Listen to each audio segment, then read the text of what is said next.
നമസ്കാരം. ഒരു IT കമ്പനിയിൽ ജോലി ചെയ്യുന്ന ഒരു ഉദ്യോഗസ്ഥ വന്നിരുന്നു. ആരോ പറഞ്ഞിട്ട് ജ്യോതിഷം നോക്കാനായി അസ്ഥിക്ക് പ്രശ്നമാണ്, ഞരമ്പുകൾക്ക് പ്രശ്നമാണ്, അപ്പം ഗ്രഹദോഷ പരിഹാരങ്ങൾ ചെയ്യണം എന്ന് ആരോ പറഞ്ഞിട്ട് വന്നതാണ്. ഒരു കാര്യം പ്രശ്നചിന്തയൊക്കെ നടന്നു, ജാതകമൊക്കെ നോക്കി, അതൊക്കെ വേറെ കാര്യം. ഒരു കാര്യം ശ്രദ്ധയിൽപ്പെട്ടത് കൊണ്ടാണ് ഈ വീഡിയോ. അവരുടെ ജീവിതചര്യ മൊത്തം താളം തെറ്റിയ ജീവിതചര്യയാണ്.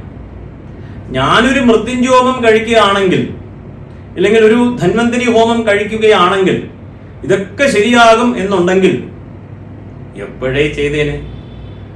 IT ഉദ്യോഗസ്ഥയാണ്, ചോദിക്കുന്ന പൈസ അവർ തരും. അതല്ല ഇവിടുത്തെ വിഷയം. അവർ 4-5 ദിവസത്തെ ഭക്ഷണം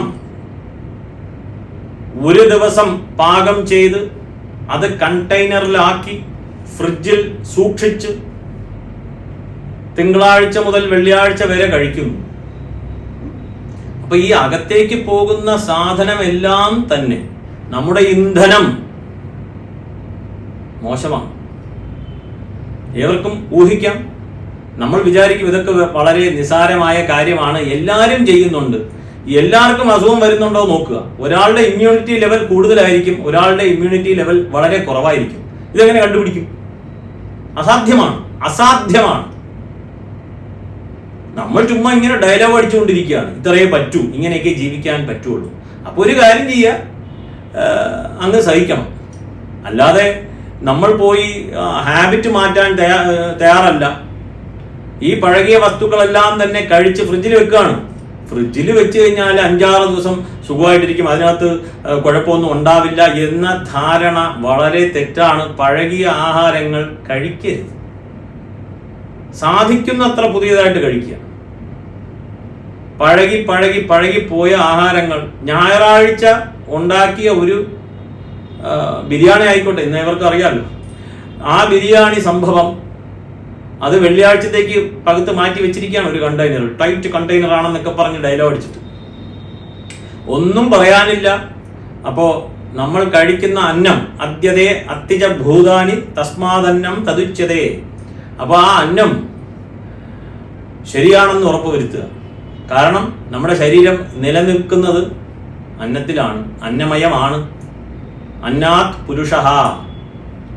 അപ്പൊ അന്നമയമാണ് ശരീരം. ആ അന്നം എത്ര കണ്ട് ശുദ്ധിയാകുന്നോ അത്ര കണ്ട് ആരോഗ്യം ലഭിക്കും.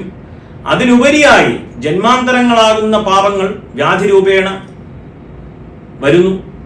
അതിന് പരിഹാരം നമുക്ക് ഔഷധം വേണം, ദാനധർമാദികൾ വേണം, കർമ്മവിഭാഗം ചെയ്യണം. അതിന് ജ്യോതിഷിയുടെ അടുത്ത് പോകാം. തീർച്ചയായിട്ടും ഔഷധം സേവിക്കുന്നതോടൊപ്പം പരിഹാരം ചെയ്തു കഴിഞ്ഞാൽ തീർച്ചയായിട്ടും അത് ഫലിക്കും എന്നുള്ളതിൽ തർക്കമില്ല. പക്ഷെ ആദ്യം മാറ്റേണ്ടത് നമ്മുടെ ഈ ശീലമാണ്. പഴകിയ ആഹാരം കഴിക്കരുത് എന്നുള്ള ശീലം. നമ്മളുടെ ആ പൈസ കിട്ടിയിട്ട് ഒരു കാര്യമില്ല, ശമ്പളം കിട്ടിയിട്ട് ഒരു കാര്യമില്ല. നേരെ കൊണ്ട് മെഡിക്കൽ കോളേജിലും മറ്റു ഹോസ്പിറ്റലിലും കൊണ്ട് കൊടുക്കുവാനേ സാധിക്കുകയുള്ളൂ. അതുകൊണ്ട് ഇതൊരു അപേക്ഷയാണ്. ഇത് ഒരു നിർദ്ദേശമോ മറ്റൊന്നുമായിട്ട് കരുതരുത്, ഒരു അപേക്ഷയാണ്.